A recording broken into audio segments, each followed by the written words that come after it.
Hello, hi guys! Magandang hapon sa inyong lahat. On this is your Rodriguez Mamalasagari channel, a faith healer o Zumatoider. So ngayong hapon na to, tingnan natin nagsabihin sa iyo ng ating mga gabay. So this is a special gabay for the month of March 4 hanggang March 10 for the sign of Scorpio. So Scorpio, welcome to my channel. Ano kayang messages, advice, and spirit guides ang ating masasaga for today's video?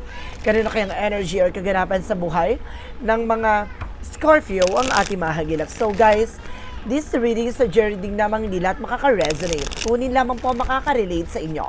And comment down below kung kaninong energy ang ating nasaga. And because don't forget to like and subscribe my channel.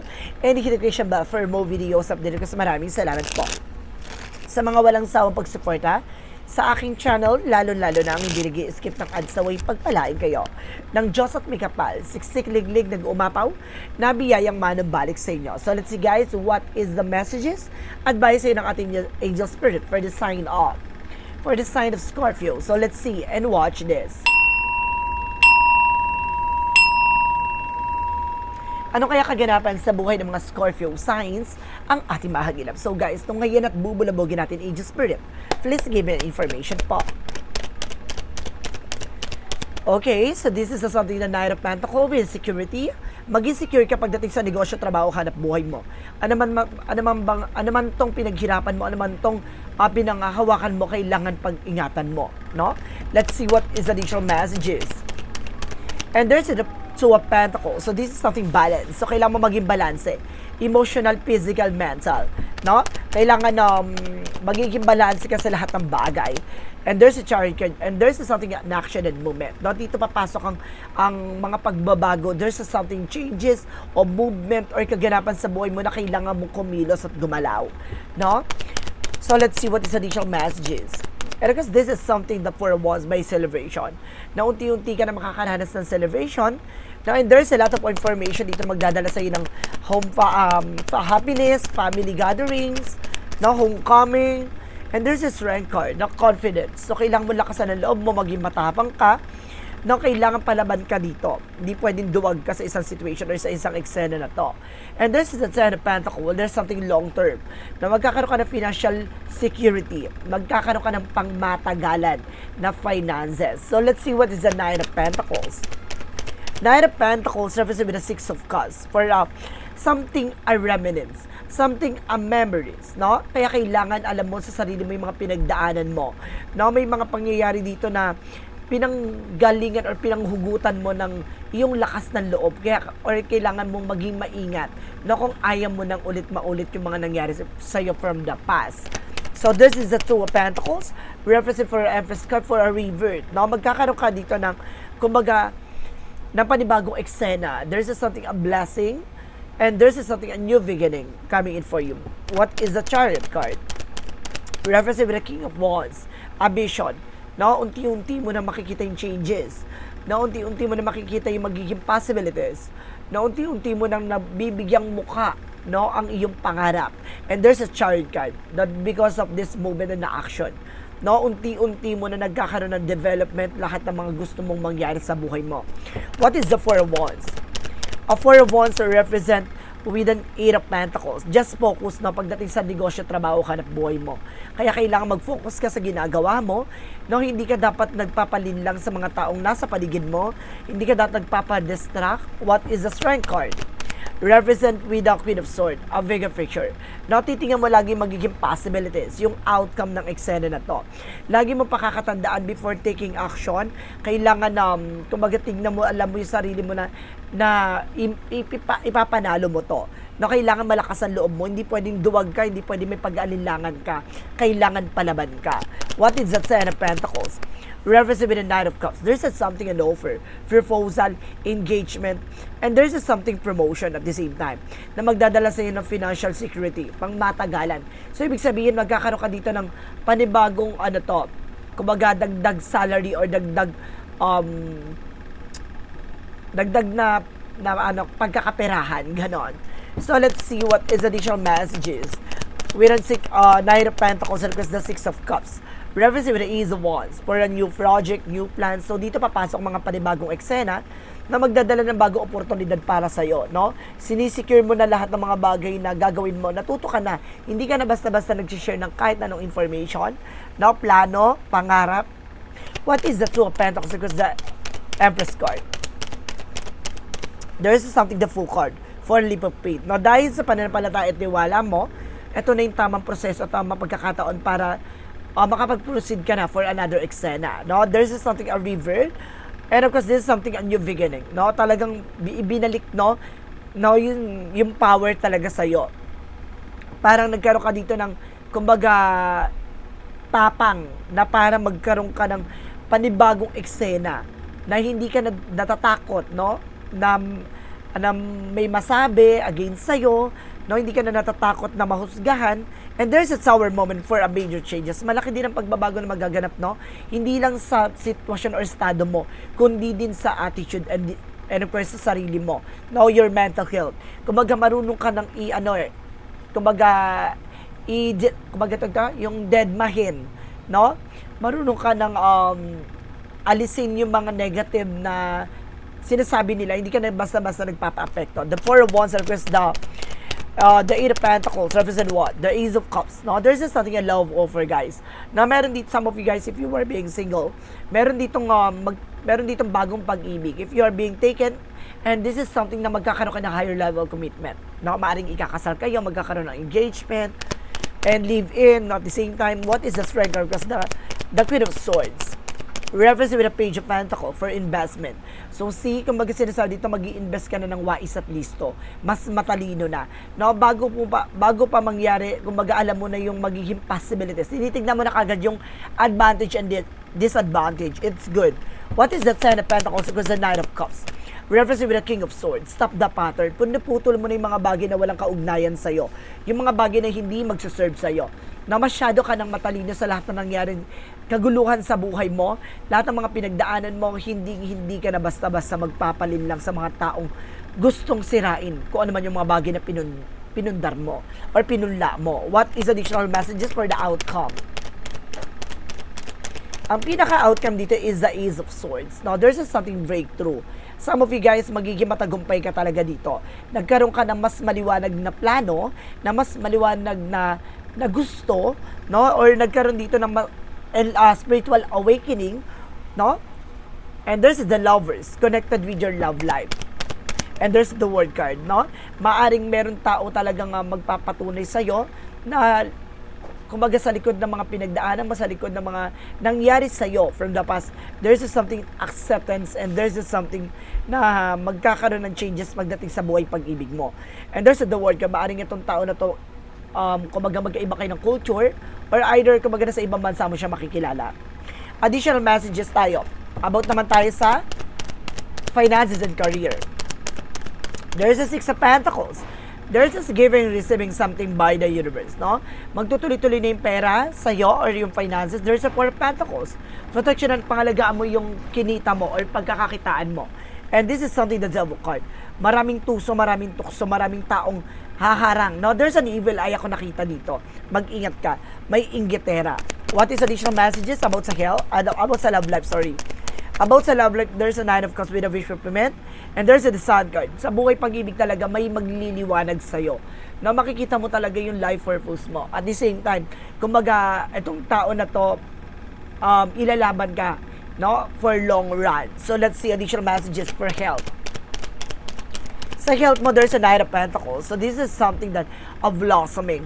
And there's something, everything is fine. So, ibig sabihin, magiging maganda na ang kalusugan at magiging maganda na ang iyong mental health. No, mawawala na yung stress, mawawala na yung depressions. So, let's see guys, no. Gusto ko lang i-clarify with the Devil card kung ano yung eksena dito about sa finances mo. Okay. So, this is the Star card. Now, there's a healing and there's the Moon card. Ibig sabihin dito guys, there's something line up.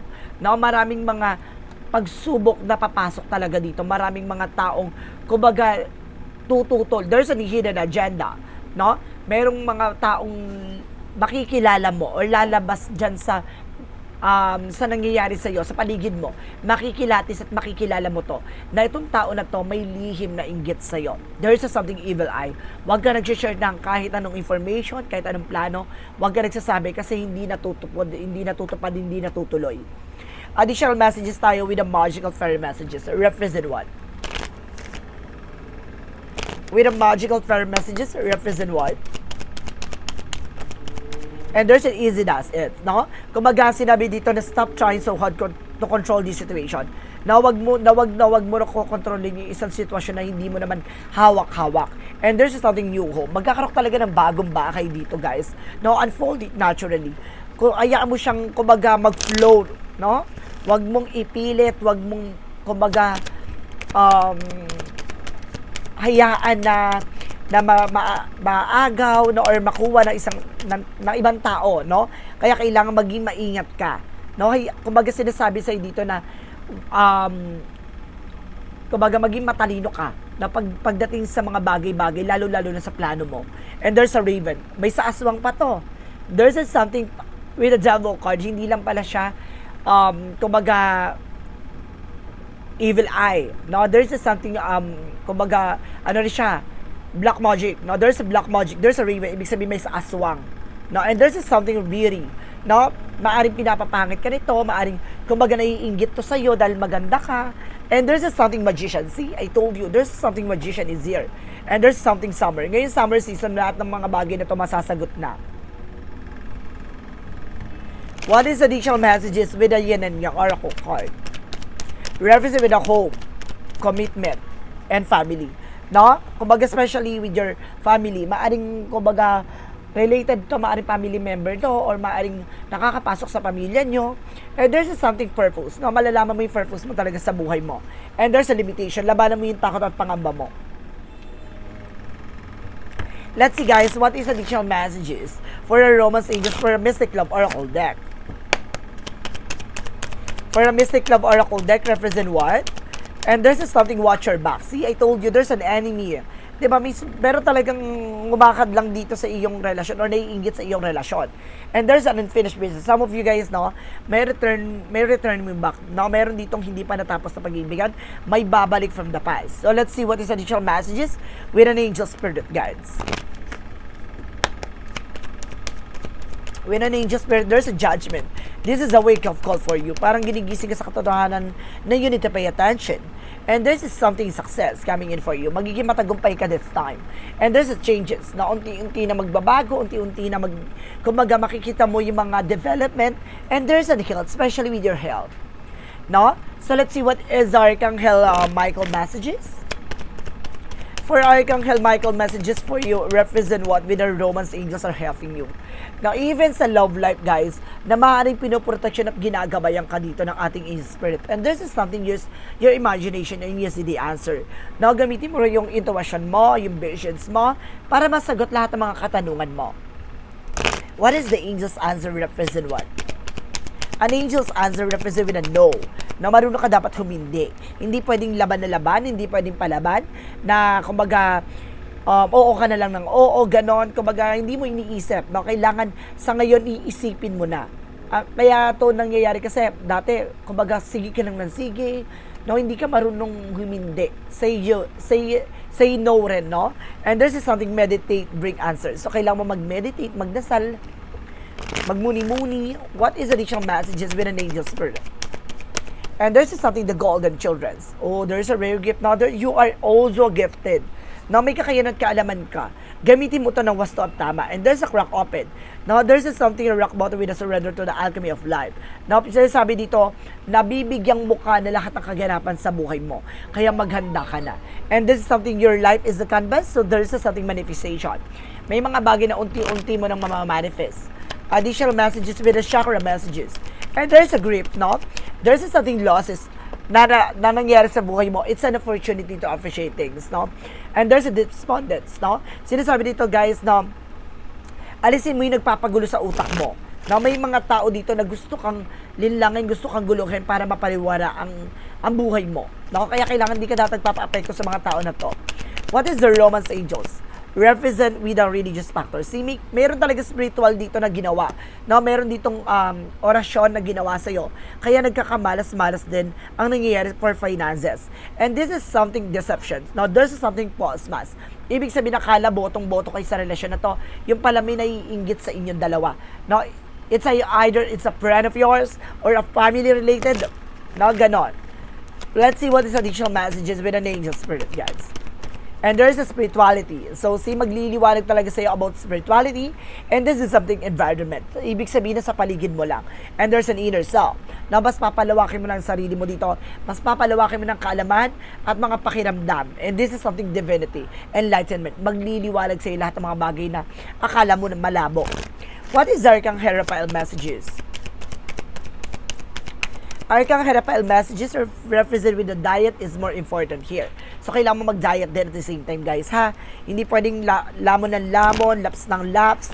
Kailangan mo mag-diet, magbawas ng mga pinagkakain. Ang nagiging stress reliever mo ngayon yung pagkain, ha? Tantanan mo yan. Additional messages with an angel spirit.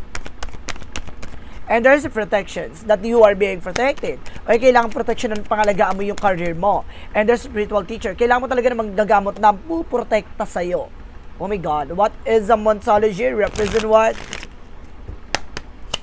What is a Monsology? What do you need to release? Ano yung kailangan mong alisin, tanggalin?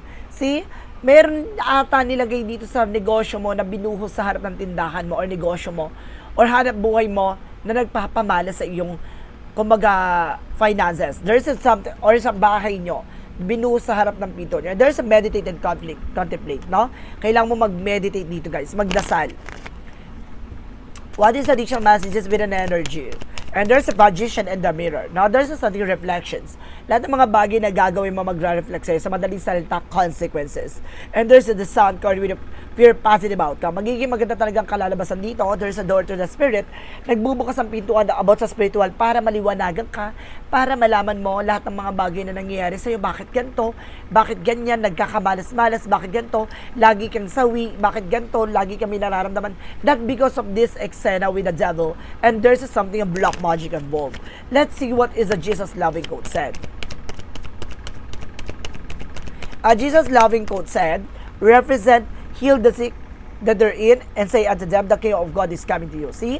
Pagagalingin ng ating Panginoon lahat ng mga sugat, lahat ng mga pinagdaanan mo, ano man yung sugat at ano man pangyayari na dulot ng mga gumawa sa'yo, kumbaga binabahagi lang sa'yo na kailangan may matutunan ka dyan. Kailangan mong may malaman dyan. Kailangan mong mag-take ng action dyan. Let's see what is the angel's number. Represent what? Angel's number represent with the 444 for protections. I told you so. Kailangan mo na protection at kailangan mo protektahan kung ano man yung mga bagay na meron ka. And this is something, get ready for the things you've been hoping for. You were born for a higher calling. Put your energy into going towards your ambitions, and the universe will align itself to provide you with the right people, circumstances, and resources to make things happen. So, ibig sabihin, proteksyonan, pangalagaan mo yung sarili mo dito. At sinasabi sa'yo dito, lahat ng mga bagay na gagawin mo ay magre-reflect sa'yo. So, kailangan, kung hindi ka kikilos, walang magbabago. What is the messages of life? Represent what? Represent openness. No? Kailangan buksan mo ang iyong palad at tanggapin mo yung mga bagay na ibinabahagi sa'yo. I know that when one door closes, another opens. Today, I trust the light and universe. I trust myself and I trust life no matter what has gone before. I have faith that something better is this way. My willingness to release the past prepares me to accept the many opportunities God offered before me. So see, bago pa yan ibigay sa'yo, alam niya na yung magiging possibilities at outcome ng eksena na yan. Kailangan mong tanggapin, no, mahalin at pag-aralan at kailangan matutunan lahat ng mga bagay na ibinibigay sa'yo. So guys, this is a special goodbye for the month of March 4 hanggang March 10 for the sign of Scorpio. So, Scorpio, maraming salamat for this wonderful reading. So, once again, this reading sa reading lamang hindi lahat makaka-resonate. Kunin lamang po makaka-relate sa inyo and comment down below kung kaninong energy ang ating nasagot. Pero don't forget to like, and subscribe my channel and the notification bell for more videos update ko. Maraming salamat po sa mga walang sawang pagsuporta sa aking channel, lalo-lalo na ang hindi nag-i-skip ng ads. Naway pagpalain kayo ng Diyos at may kapalisiksik liglig nag-uumapaw na biyayang manumbalik sa inyo. So, maraming salamat and see you the next video. Bye-bye and babush!